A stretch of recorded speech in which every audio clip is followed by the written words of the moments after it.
Mr. Transformers 96 here with another video review. This time we have the Star Wars Disney Store exclusive Elite Series R2-D2.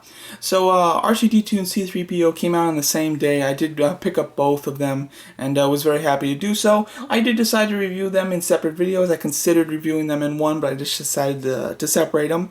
And yeah, so this is the review for R2-D2, of course. So R2 was the one that I was really not looking forward to, I have to admit. I felt like R2 did not warrant a $25 price tag just on his own. C-3PO I understood being on his own, and he seemed worth $25 to me, but the R2 figure didn't, and I was actually really disappointed that I had to spend a full figure amount for something that's really not quite a full figure. However, what ended up happening is after I opened these two, I ended up liking R2-D2 a lot more than C-3PO. So, to my surprise, this actually turned out to be a really good figure.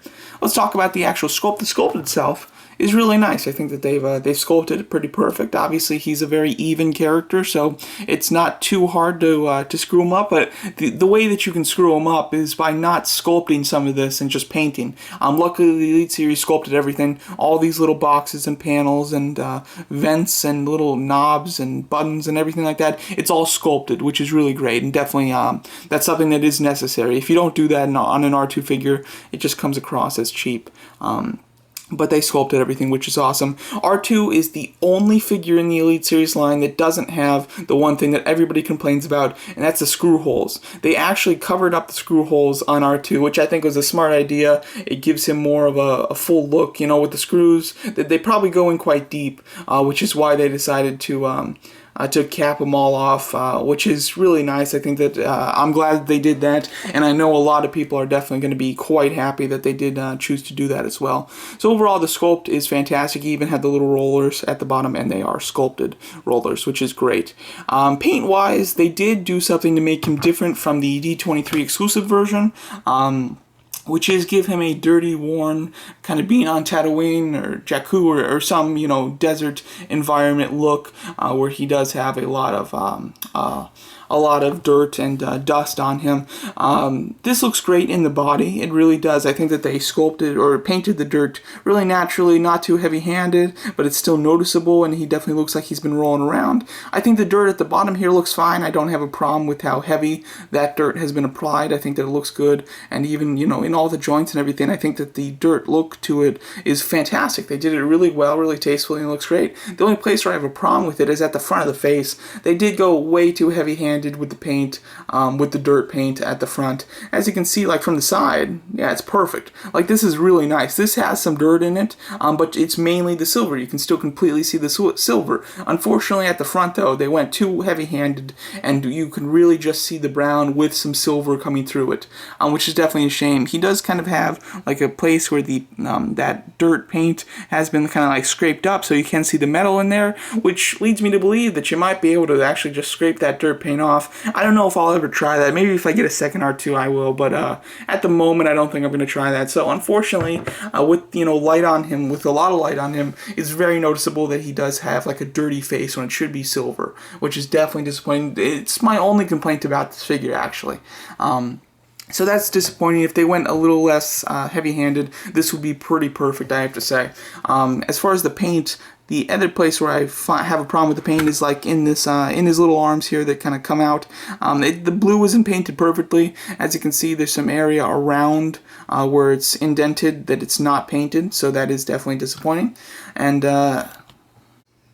sorry about that, and I'm back. So yeah, so overall, the paint is really nice, except for in the little blue areas here, and the dirt on the face is too heavy-handed.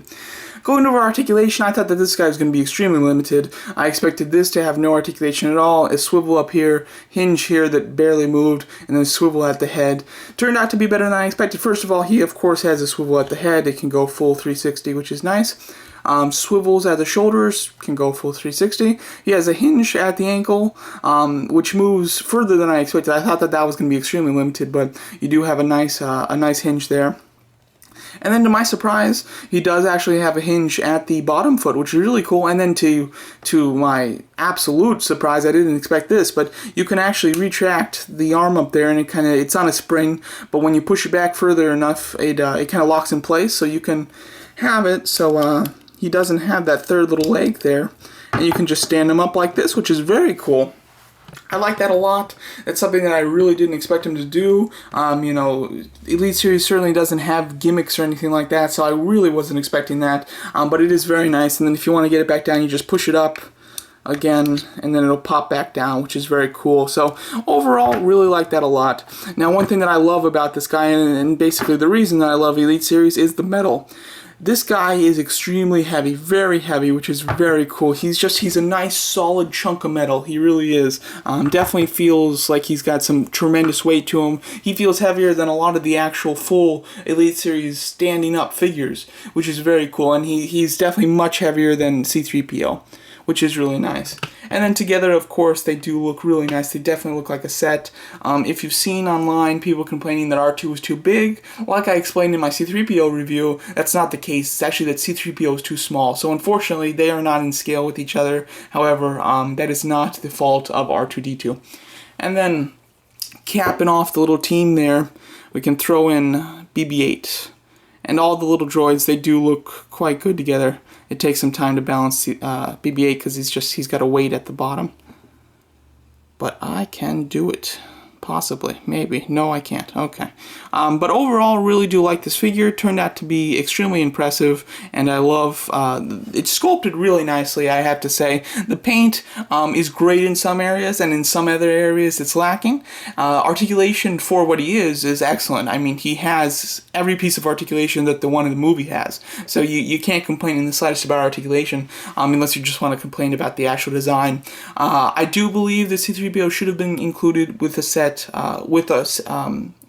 I do believe that R2-D2 should have been included in the set with C-3PO. I think that they should have definitely been put in together. I think $25 on their own, they're both overpriced. However, together, I think that they would be underpriced at $25. So, you know, I think that what would have been perfect is if they released like a pack with C-3PO, R2-D2, and a repacked BB-8, and then they charge like $45 for all three of them, or just charge $50, so basically the price of two figures, but you get BB-8 thrown in.